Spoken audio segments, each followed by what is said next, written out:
আমাদের প্রধান মেহমান প্রধান বক্তা সব চলে আসতেছেন। আমরা যারা হজরতের বয়ান শুনতে চাই সেগুলো চলে আসি। আলহামদুলিল্লাহ, আমাদের মাহফিলের আজকের মাহফিলের বিশেষ অতিথি হিসেবে ছিলেন জনাব আলহাজ বিএম আতাউর রহমান আতাউর হোসেন ব্যাপারী ভাইস চেয়ারম্যান শিবচর উপজেলা পরিষদ। আমাদের মাহফিলের সার্বিক ব্যবস্থাপনায় আছেন জনাব মোহসেন উদ্দিন সোহেল ব্যাপারী সাহেব, চেয়ারম্যান আমাদের কাঠলবাড়ি ইউনিয়ন পরিষদ।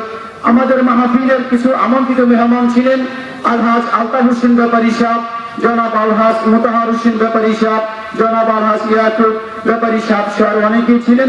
অনেকে আমাদের মাঝে আসছে, সকলকে আন্তরিক মোবারকবাদ। জি আলহামদুলিল্লাহ, যেহেতু উম্মে হাবিবা রাদিয়াল্লাহু তাআলা আনহা মহিলা মাদ্রাসার উদ্যোগে মাহফিল, এই মাহফিলটা দুইজন আলিম পরিচালনা করেন। একজন আমার বড় ভাই মাওলানা আবু দাউদ, আরেকজন মুফতি কামরুল ইসলাম সাহেব। মাদ্রাসা সম্পর্কে দুইটি কথা বলবেন মাদ্রাসার একজন পরিচালক জনাব মাওলানা আবু দাউদ সাহেব।